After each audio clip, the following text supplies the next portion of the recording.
Berapa jumlah korban terkini gempa Cianjur dan apa langkah BNPB dalam menangani gempa di Cianjur? Kita sudah terhubung dengan Kepala BNPB Suharyanto. Pak Suharyanto, selamat malam. Selamat malam. Selamat malam Mas Kevin. Ya.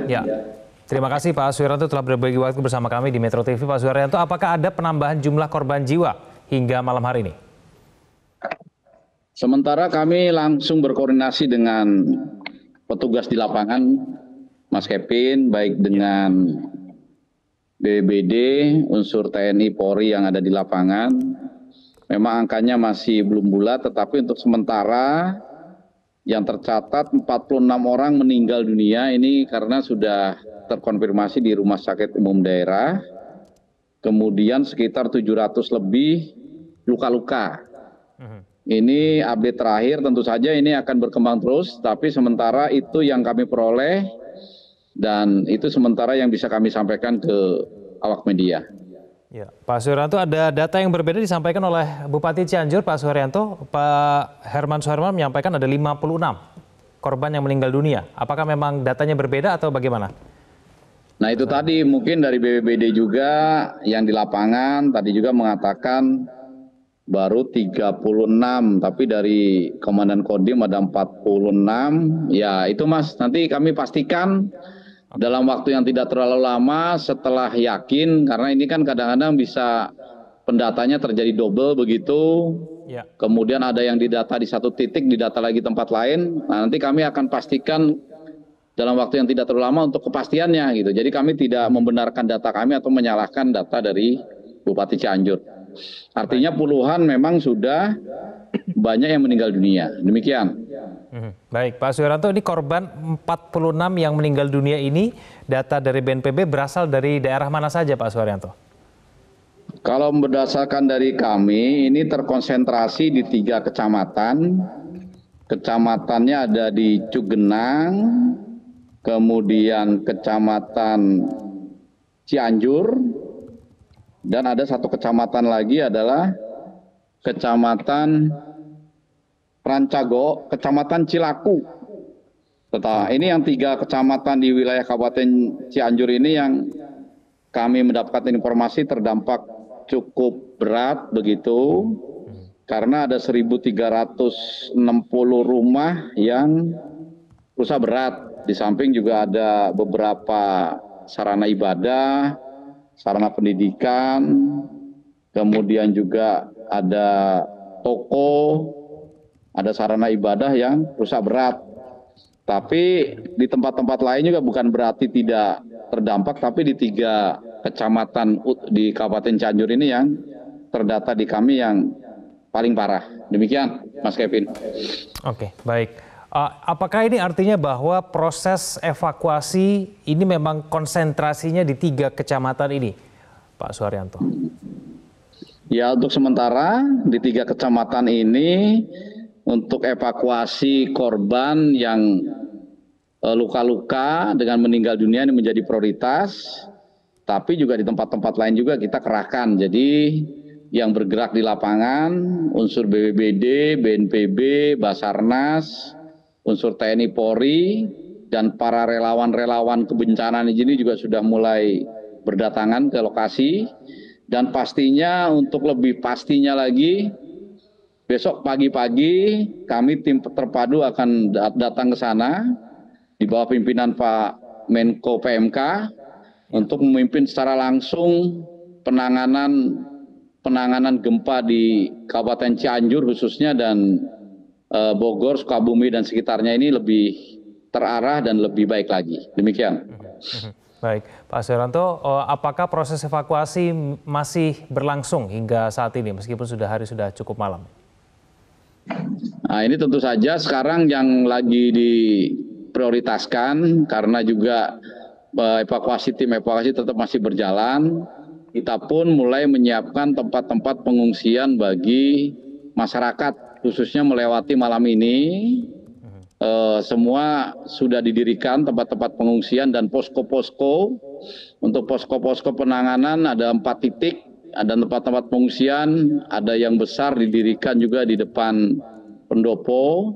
Kemudian juga kami mengirimkan tenda-tenda besar dari BNPB, ada 47 tenda yang ukurannya satu tenda bisa muat 30 sampai 50 orang.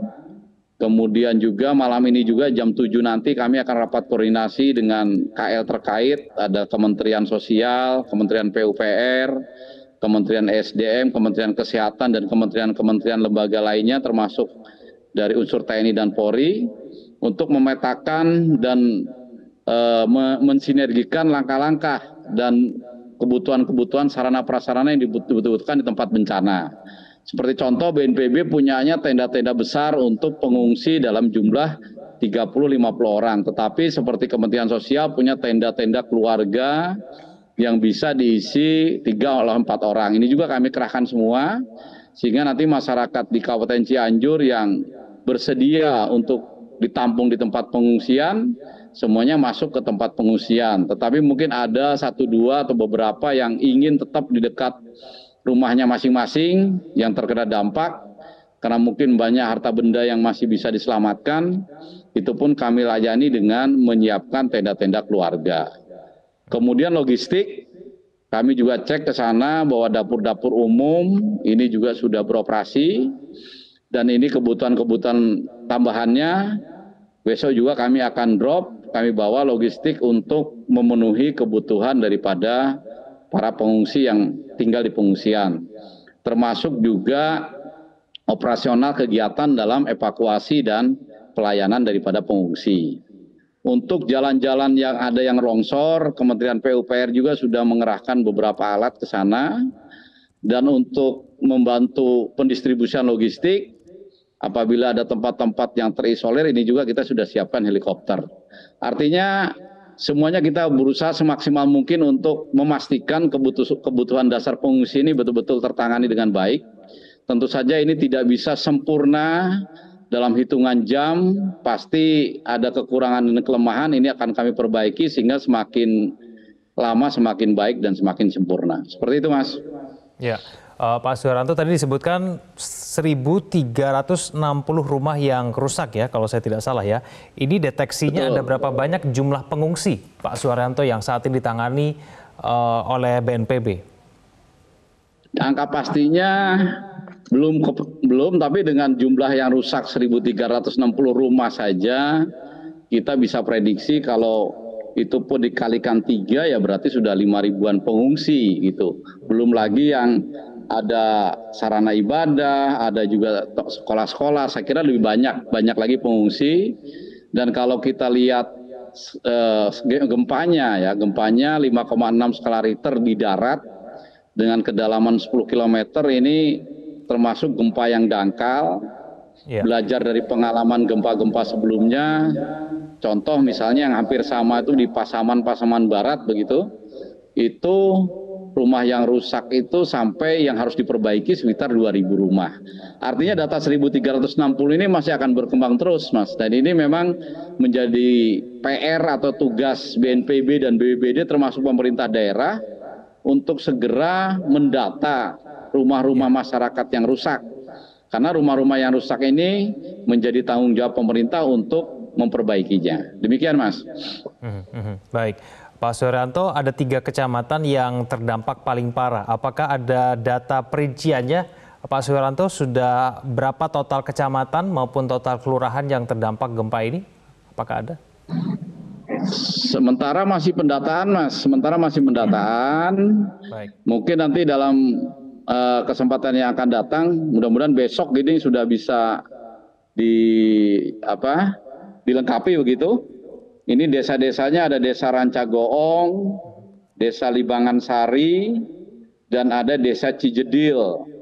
Nah, ini rata-rata yang meninggal karena tertimbun itu yang di desa-desa yang tadi saya sebutkan.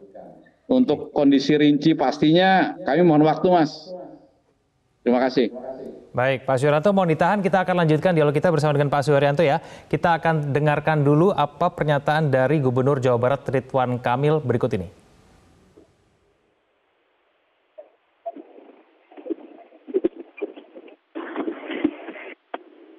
Ya, tadi saya ada jahit kepalanya, dijahit kakinya dilakukan di lapangan.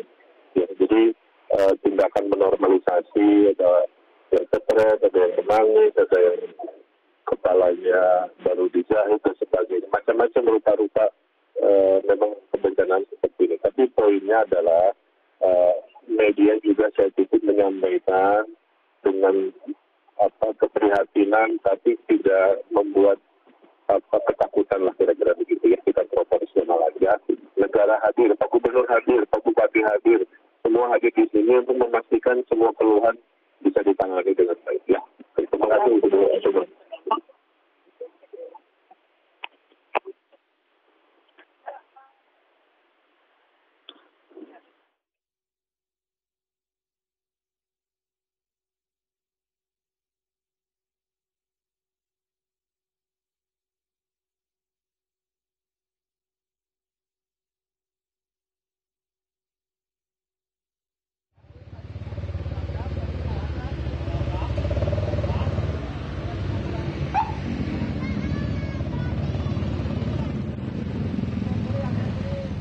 Ya, suara yang Anda dengarkan tadi merupakan suara dari Gubernur Jawa Barat Ridwan Kamil yang menyatakan masyarakat agar tetap waspada, tidak panik dan meminta media untuk tidak menimbulkan ketakutan yang berlebihan.